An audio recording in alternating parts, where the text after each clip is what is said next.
छठा अध्याय भगवान विष्णु से अलक्ष्मी, ज्येष्ठा, दरिद्रा तथा लक्ष्मी का प्रादुर्भाव एवं लक्ष्मी तथा दरिद्रा के निवास योग्य स्थानों का वर्णन। ऋषिगण बोले, देवों के भी देव धीमान विष्णु का मायावी होना तो हम लोगों ने सुन लिया। हे लोमहर्षण, अब आप हम लोगों को यथार्थ रूप से यह बताएं कि देव जनार्दन से ज्येष्ठा अलक्ष्मी की उत्पत्ति कैसे हुई। सूत जी बोले, आदि तथा अंत से रहित ऐश्वर्यशाली, प्रभुता संपन्न तथा जगत के स्वामी नारायण विष्णु ने प्राणियों को व्योम मोह में डालने के लिए इस जगत को दो प्रकार का बनाया है। उन महातेजस्वी विष्णु ने ब्राह्मणों, वेदों, सनातन वैदिक धर्मों, श्री तथा श्रेष्ठ पद्मा की उत्पत्ति करके एक भाग किया और अशुभ तथा ज्येष्ठा अलक्ष्मी वेद विरोधी अधम मनुष्यों तथा अधर्म का निर्माण करके एक दूसरा भाग किया। हे श्रेष्ठ द्विजगणों, भगवान जनार्दन ने पहले अलक्ष्मी का सृजन करके ही पद्मा लक्ष्मी का सृजन किया है, इसलिए अलक्ष्मी ज्येष्ठा कही गई हैं। अमृत की उत्पत्ति के समय महाभयंकर विष निकलने के पश्चात पहले वह ज्येष्ठा अशुभ अलक्ष्मी उत्पन्न हुई, ऐसा सुना गया है। उसके अनंतर विष्णु भार्या लक्ष्मी पद्मा आविर्भूत हुई। तब लक्ष्मी के विवाह से पूर्व दुस्सह नामक विप्रसी ने उस अशुभ ज्येष्ठा के साथ विवाह किया तथा उसको परिग्रहित देख स्वयं को परिपूर्ण माना। तब वह मुनि प्रसन्नचित्त होकर उसके साथ लोकों में विचरण करने लगे। हे विप्रों, जिस स्थान पर विष्णु तथा महात्मा शिव के नाम का घोष तथा वेद ध्वनि होती थी, हवन का धूम दिखता था अथवा अंगों में भस्म धारण किए हुए लोग रहते थे, वहां पर वह अलक्ष्मी भयातुर होकर अपने दोनों कान बंद करके इधर उधर भागती हुई जाती थी। उन ज्येष्ठा को इस प्रकार के स्वभाव वाली देखकर मुनि दुस्सह उद्विग्न हो उठे। इसके बाद वह महामुनि उसके साथ घोर वन में जाकर कठोर तप करने लगे। वह सोचने लगे कि कन्या का प्रतिग्रह भविष्य में नहीं करूंगा, ऐसा कहकर और प्रतिज्ञा कर वह ऋषि योग ज्ञान परायण हो गए। किसी समय उन विशुद्ध आत्मा योगेश्वर मुनि ने वहां पर आते हुए मार्कंडेय जी को देखा। उन महात्मा मुनि को प्रणाम करके ऋषि दुस्सह ने कहा, हे भगवान, मेरी यह भार्या मेरे साथ कभी नहीं रहेगी। हे विप्रसे, मैं क्या करूं? अपनी इस भार्या के साथ कहीं जाऊं और कहां ना जाऊं? मार्कंडेय जी बोले, हे दुस्सह, सुनो, अकीर्ति सर्वत्र अशुभ से युक्त रहती है। यह अतुलनीय अलक्ष्मी ज्येष्ठा इस नाम से पुकारी जाती हैं। जहाँ नारायण के भक्त वेद मार्ग का अनुसरण करने वाले रुद्र भक्त महात्मा गण तथा भस्म से अनुलिप्त शरीर वाले लोग सदा रहते हों, वहाँ तुम कभी भी प्रवेश मत करना। हे नारायण, हे ऋषिकेश, हे पुंडरीकाक्ष, हे माधव, हे अच्युतानंत, हे गोविंद, हे वासुदेव, हे जनार्दन, हे रुद्र, हे रुद्र, हे रुद्र। शिव को बार बार नमस्कार है, शिवतर को नमस्कार है, शंकर को सर्वदा नमस्कार है। हे महादेव, हे महादेव, हे महादेव, ऐसा कहते रहने वाले आप उमापति, हिरण्यपति, हिरण्यबाहु तथा वृषांक को सदा बार बार नमस्कार है। हे नरसिंह, हे वामन, हे अचिंत, हे माधव, ऐसा जो ब्राह्मण, क्षत्रिय, वैश्य तथा शूद्र प्रसन्न होकर नित्य बोलते रहते हैं, उनके धन आदि ग्रहों में, उद्यान में तथा गोष्ठों में कभी भी प्रवेश मत करना, क्योंकि विकराल अग्नि ज्वालाओं तथा हजारों सूर्यों के समान तेजों में अत्यंत उग्र विष्णु चक्र उन लोगों के अमंगल का सदा नाश कर देता है। जिस घर में स्वाहाकार तथा वसटकार होता हो तथा जहाँ पर सामवेद की ध्वनि होती हो, उसे छोड़कर अन्यत्र चले जाना। जो लोग नित्य वेदाभ्यास में संलग्न हो, नित्य कर्म में तत्पर हो तथा वासुदेव की पूजा में रत हो, उन्हें दूर से ही त्याग देना। जिनके घर में अग्निहोत्र तथा शिवलिंग का पूजन होता हो और जिनके घरों में वासुदेव तथा भगवती चंडिका की मूर्ति विराजमान हो, समस्त पापों से रहित उन लोगों को छोड़कर दूर चले जाना। हे दुस्सह, जो लोग नित्य तथा नैमित्तिक यज्ञों के द्वारा महेश्वर की आराधना करते हैं, उन्हें छोड़कर तुम इसके साथ अन्यत्र चले जाना। जो लोग वेदिकों, ब्राह्मणों, गौओं, गुरुओं, अतिथियों तथा रुद्र भक्तों की नित्य पूजा करते हैं, उनके पास मत जाना। दुस्सह बोला, हे मुनिश्रेष्ठ, जिस स्थान में मेरा प्रवेश हो सके उसे आप मुझे बताएं, जिससे आपके वचन से मैं भय रहित होकर इनके घर में सदा प्रवेश करूं। मार्कंडेय जी बोले, जिसके घर में वैदिकों, द्विजों, गौओं, गुरुओं तथा अतिथियों की पूजा न होती हो और जहाँ पति पत्नी एक दूसरे के विरोधी हो, उसके घर में तुम निर्भय होकर अपनी भार्या के साथ प्रवेश करो। जहाँ पर देवादिदेव महादेव तथा तीनों भुवनों के स्वामी भगवान रुद्र की निंदा होती हो, वहाँ तुम भयरहित होकर प्रवेश करो। जहाँ भगवान वासुदेव के प्रति भक्ति न हो, जहाँ सदाशिव न स्थापित हो, जहाँ मनुष्यों के घर में जप होम आदि न होता हो, भस्म धारण न किया जाता हो, पर्व पर विशेष करके चतुर्दशी तथा कृष्णाष्टमी पर रुद्र पूजन न होता हो, लोग संध्या उपासना के समय भस्म धारण न करते हों, जहाँ पर लोग चतुर्दशी के दिन महादेव का यजन न करते हों, जहाँ लोग विष्णु के नाम संकीर्तन से विमुख हों, जहाँ लोग दुष्टात्मा वाले पुरुषों के साथ रहते हों, जहाँ ब्राह्मण तथा विकृत मन वाले मनुष्य कृष्ण को नमस्कार है, परमेष्टि सर्व को नमस्कार है, ऐसा नहीं कहते हों, वहीं पर तुम अपनी भार्या के साथ सदा प्रवेश करो। जहाँ वेद ध्वनि, गुरु पूजा आदि न होती हों, उन स्थानों पर और पितृकर्म, श्राद्ध आदि से विमुख लोगों के यहाँ अपनी भार्या सहित निवास करो। जिस घर में रात्रि वेला में लोगों के बीच परस्पर कलह होता हो, वहाँ तुम भयमुक्त होकर इसके साथ निरंतर निवास करो। जिसके यहाँ शिवलिंग का पूजन न होता हो तथा जिसके यहाँ जप आदि न होते हों, अपितु रुद्र भक्ति की निंदा होती हो, वहीं पर तुम निर्भय होकर प्रवेश करो। जिस घर में अतिथि, श्रोत्रिय, वैदिक, गुरु, विष्णु भक्त और गाय न हो, वहाँ तुम अपनी भार्या सहित निवास करो। जहाँ बालकों के देखते रहने पर उन्हें बिना दिए ही लोग भक्ष्य पदार्थ स्वयं खा जाते हों, उस स्थान पर तुम प्रसन्न होकर सपत्नीक प्रवेश करो। महादेव अथवा भगवान विष्णु का पूजन न करके तथा विधि पूर्वक हवन न करके जहाँ लोग रहते हों, वहाँ तुम सदा निवास करो। जिस घर में या देश में पाप कृत्य में संलग्न रहने वाले मूर्ख तथा दयाहीन लोग रहते हों, वहाँ पर तुम प्रवेश करो। घर और घर की चार दीवारी को तोड़ने वाली अर्थात घर की मान मर्यादा को भंग करने वाली, दुशीलता के कारण किसी भी प्रकार प्रसन्न न होने वाली गृहिणी जिस घर में हो, उस घर में प्रसन्न मन से सदा निवास करो। जहाँ कांटेदार वृक्ष हो, जहाँ निष्पाप सेम आदि की लता हो और जहाँ पलाश का वृक्ष हो, वहाँ तुम अपनी पत्नी सहित निवास करो। जिनके घरों में अगस्त, आक आदि दूध वाले वृक्ष, बंधु जीव, गुल, दोपहरिया का पौधा, विशेष रूप से करवीर, नंदावाट, टगर और मल्लिका के वृक्ष हों, उनके घरों में तुम पत्नी के साथ प्रवेश करो। जिस घर में अपराजिता, अजमोदा, निम्ब, जटामासी, बहुला, नील का पौधा, केले के वृक्ष हों, वहाँ पर तुम सपत्नीक प्रवेश करो। जहाँ ताल, तमाल, भल्लात, भिलावा, इमली, कदम्ब और खैर के वृक्ष हों, वहाँ तुम अपनी भार्या के साथ प्रवेश करो। जिनके घरों में बरगद, पीपल, आम, गूलर तथा कटहल के वृक्ष हों, उनके यहाँ तुम अपनी भार्या के साथ निवास करो।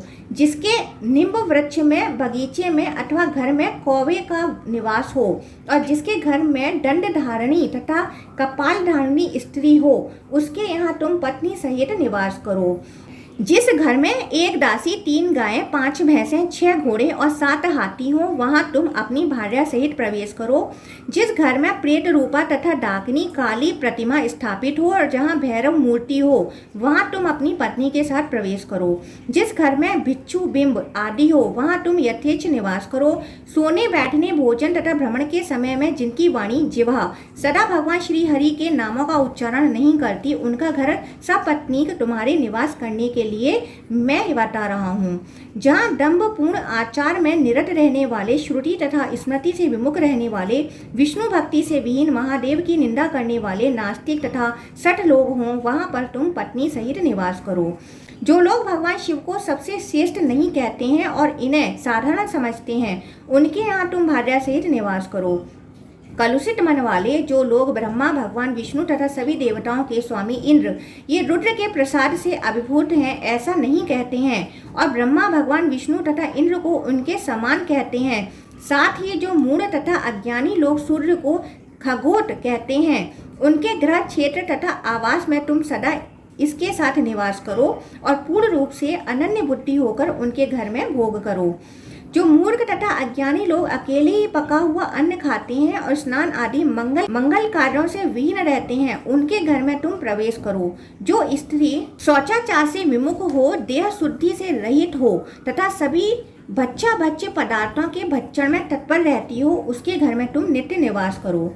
जो गृहस्थ मानव स्वयं मलिन मुख वाले, गंदे वस्त्र धारण करने वाले तथा मलयुक्त दांतों वाले हैं, उनके घर में तुम प्रवेश करो। जो लोग अपना पैर नहीं धोते, संध्या के समय शयन करते हैं और संध्या वेला में भोजन करते हैं, उनके घर में तुम निवास करो।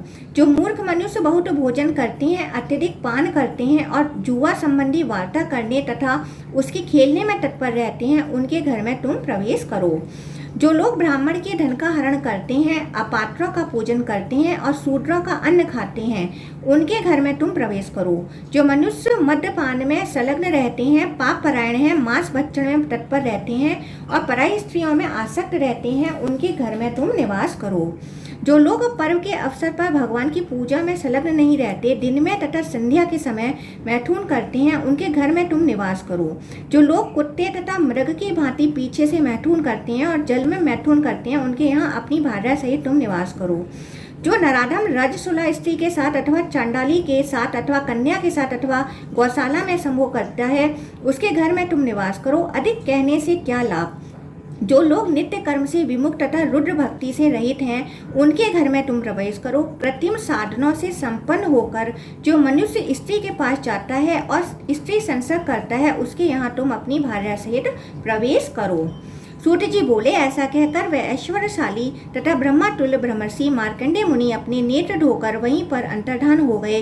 तत्पश्चात मार्कंडेय ऋषि के द्वारा बताए गए स्थानों विशेष करके देवों के भी देव विष्णु की निंदा में लगे रहने वाले लोगों के यहाँ वह मुनि श्रेष्ठ दुस्सह अपनी भार्या सहित पहुँचे। किसी समय एक तड़ाग देखकर दुस्सह मुनि ने ये जो ज्येष्ठा नाम से कही गई हैं, उनसे यह कहा, तुम इस तड़ाग के तट पर आश्रम में स्थित पीपल वृक्ष में रहो। मैं रसातल में प्रवेश करूंगा। अपने दोनों के निवास योग्य स्थान देखकर मैं तुम्हारे पास पुनः आ जाऊंगा। उनके ऐसा कहने पर उस ज्येष्ठा ने उनसे कहा, हे महाभाग, मैं क्या खाऊंगी, मुझे कौन बलि प्रदान करेगा। उसके ऐसा कहने पर मुनि ने उनसे कहा, जो स्त्रियां बलियों, भोज्य पदार्थों तथा पुष्प धूप से तुम्हारा पूजन करती हैं, उनके घर में तुम प्रवेश मत करना। ऐसा कहकर वह बिल मार्ग से पाताल में प्रविष्ट हुए। वह मुनि आज भी उस जल संस्थरों में निमग्न है और वह अशुभा अलक्ष्मी ग्राम पर्वत आदि ब्रह्मा स्थानों में रह रही हैं। संयोगवश किसी समय उस अलक्ष्मी ने देवों के भी देवेश तथा तीनों लोकों के स्वामी विष्णु को लक्ष्मी के साथ देख लिया। तब अलक्ष्मी ने उन जनार्दन से कहा, हे प्रभु, हे महाभावो, मेरे पति मुझे छोड़कर इस बिल में प्रविष्ट हो गए हैं। हे जगन्नाथ, मैं अनाथ हूँ, अतः आप मुझे आजीविका प्रदान करें। आपको नमस्कार है। सूत जी बोले, ज्येष्ठा के द्वारा ऐसा कहे गए जनार्दन, देवेश्वर, माधव तथा मधुसूदन भगवान विष्णु उस ज्येष्ठा अलक्ष्मी से हंसकर कहने लगे। श्री विष्णु बोले, जो लोग अनग, सर्व, शंकर, नील लोहित भगवान रुद्र तथा समस्त लोगों को उत्पन्न करने वाली माता पार्वती की ओर मेरे भक्तों की निंदा करते हैं, उनका धन तुम्हारा ही है। जो लोग महादेव की निंदा करके मेरा पूजन करते हैं, मेरे वे भक्त निश्चय ही अज्ञानी तथा अभागे हैं, उनका भी धन तुम्हारा है। जिनकी आज्ञा से तथा कृपा से मैं विष्णु तथा ब्रह्मा सदा क्रियाशील रहते हैं, उनका तिरस्कार करके जो लोग मेरा पूजन करते हैं, वह मेरे विद्वेषी हैं, वह मेरे भक्त बिल्कुल नहीं है, अपितु वह मदोन्मत्त हैं और मेरा भक्त होने का पाखंड करते हैं। उनका भी घर, धन, खेत तथा इष्टापूर्त, यज्ञ आदि तथा तालाब कुआं खुदवाने का पुण्य कार्य सब कुछ तुम्हारा है। सूत जी बोले, ऐसा कहकर उन अलक्ष्मी को विदा करके भगवान जनार्दन अलक्ष्मी के क्षय की सिद्धि के लिए लक्ष्मी के साथ रुद्र का जप करने लगे। अतः हे मुनीश्वरों, सभी विष्णु भक्तों को चाहिए कि वह पूर्ण प्रयत्न से उस अलक्ष्मी को नित्य निरंतर बलि प्रदान करें। इसमें संदेह नहीं करना चाहिए। हे द्विजों, सभी स्त्रियों को अनेक प्रकार के बलि उपचारों से सदा ज्येष्ठा अलक्ष्मी की पूजा करनी चाहिए।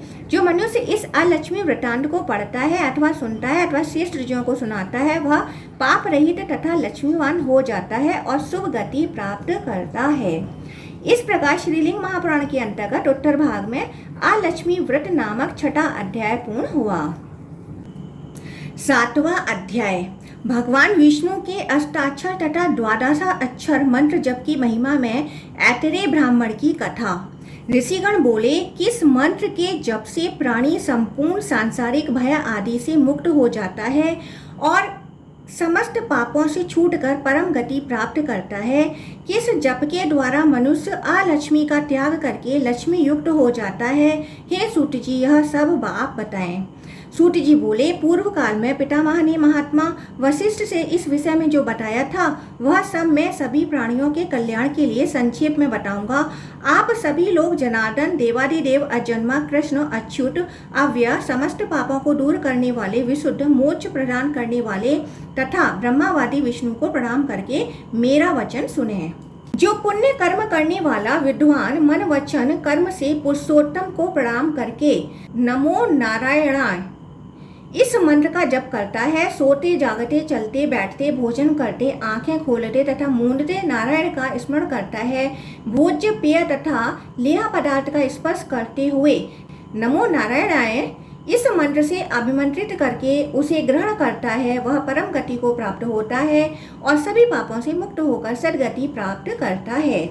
मुनि दुस्सह की पत्नी जो मेरे द्वारा अलक्ष्मी कही गई हैं, वह नारायण नाम को सुनते ही वहां से भाग जाती हैं, इसमें संशय नहीं है। और ये सुव्रतों, देवों के भी देव भगवान श्री कृष्ण के प्रिय जो लक्ष्मी हैं, वह उस मनुष्य के घर, क्षेत्र, आवास तथा शरीर में वास करती हैं। सभी शास्त्रों का सम्यक अनुशीलन करके और बार बार विचार करके यही एक निश्चय किया गया है कि सदा नारायण का ही ध्यान करना चाहिए। अनेक मंत्रों तथा व्रतों से उस मनुष्य को क्या प्रयोजन, क्योंकि यह नमो नारायण मंत्र सभी कामनाओं को सिद्ध करने वाला है। अतः हे विपेंद्रो, जो सभी समय नमो नारायण इस मंत्र को जपता है वह बंधु बांधवों सहित विष्णु लोक को प्राप्त होता है। हे मुनि श्रेष्ठों, अब आप लोग देव भगवान विष्णु के अन्य मंत्रों के महात्मा का श्रवण करें।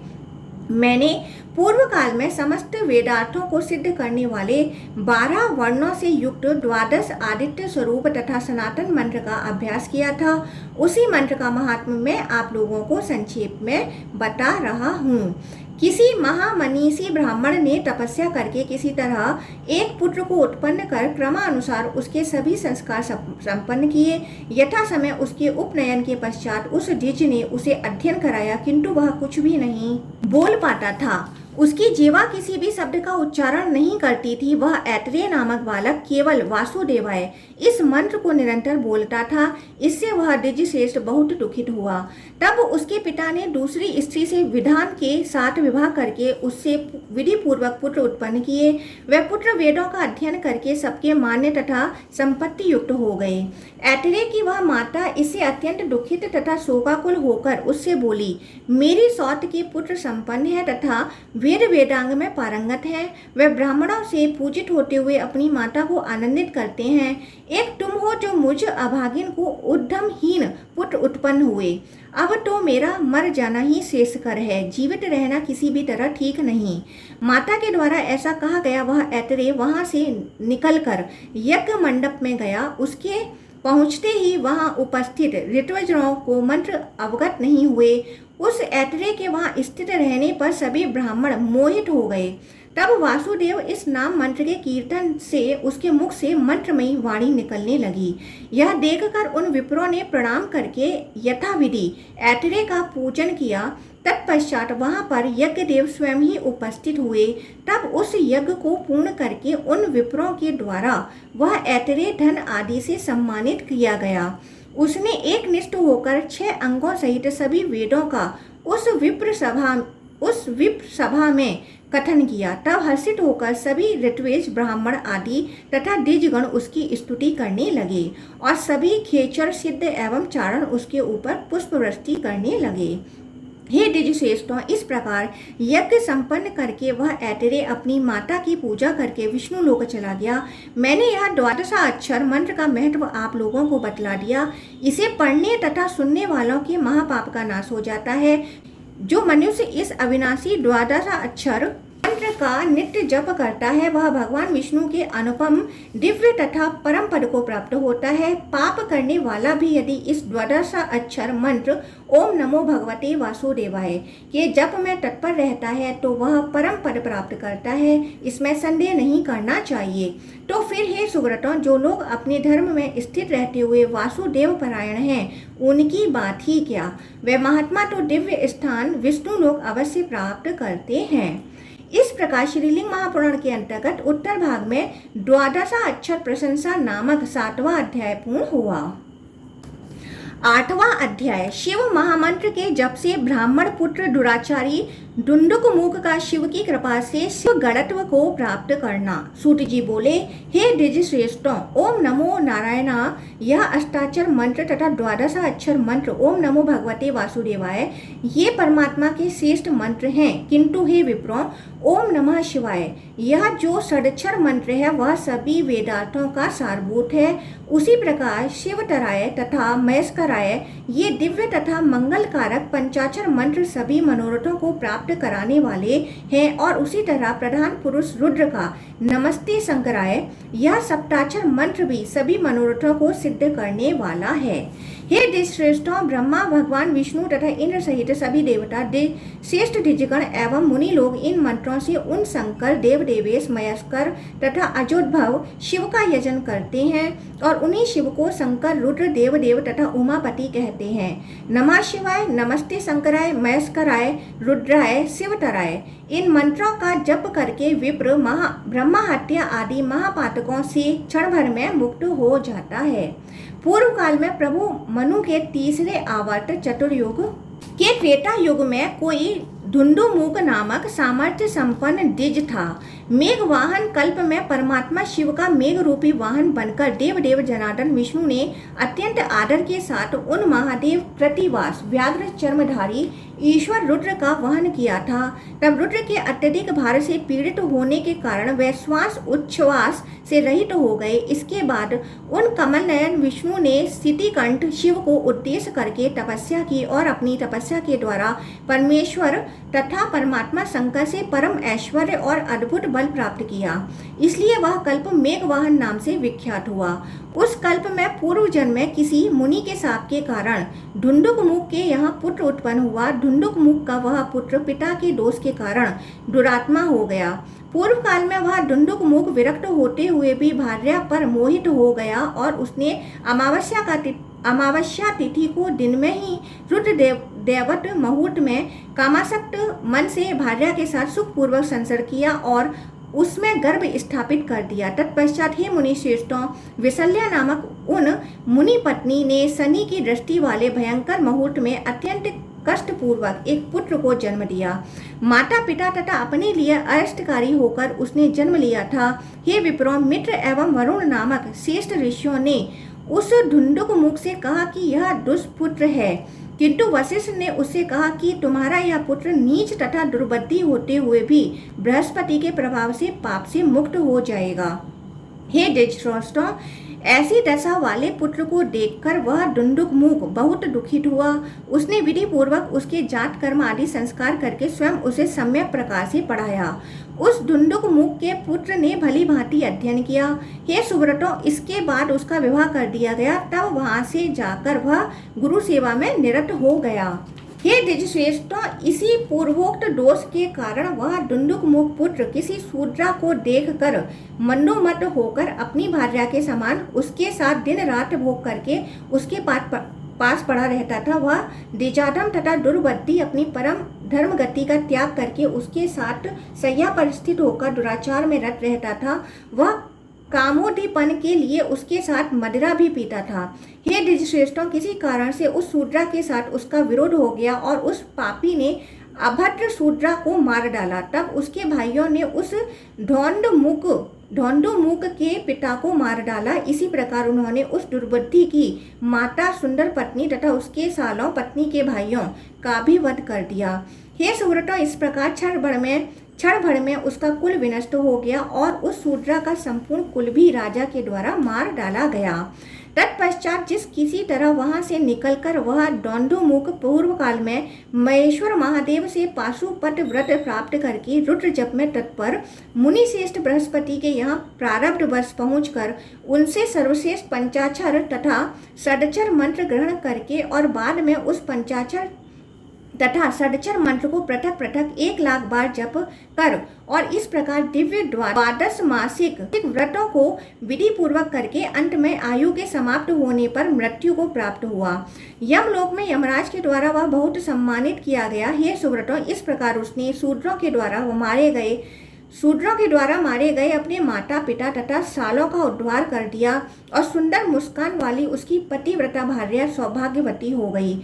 उन सभी के साथ विमान में बैठकर रुद्रलोक पहुंचकर इंद्र सहित सभी देवताओं से स्तुत होता हुआ वह गणाध्यक्ष बनकर भगवान रुद्र का प्रिय हो गया। अतएव अष्टाक्षर तथा द्वादशाक्षर मंत्रों से यह पंचाक्षर मंत्र करोड़ों गुना अधिक पुण्यप्रद होता है। इसमें संदेह नहीं करना चाहिए। अतः जो मनुष्य पूर्व में कहे गए विधान के अनुसार आदि में माया बीज लगाकर इस मंत्र का नित्य जप करता है वह परम गति प्राप्त करता है। हे मुनियों, मैंने आप लोगों से यह उत्तम कथा सार कह दिया। जो मनुष्य इस सर्वोत्कृष्ट रुद्र जप संबंधी प्रसंग को पढ़ता है, सुनता है अथवा श्रेष्ठ ऋषियों को सुनाता है वह ब्रह्मलोक प्राप्त करता है। इस प्रकार श्रीलिंग महापुराण के अंतर्गत उत्तर भाग में अष्टाक्षर प्रशंसा नामक 8वां अध्याय पूर्ण हुआ।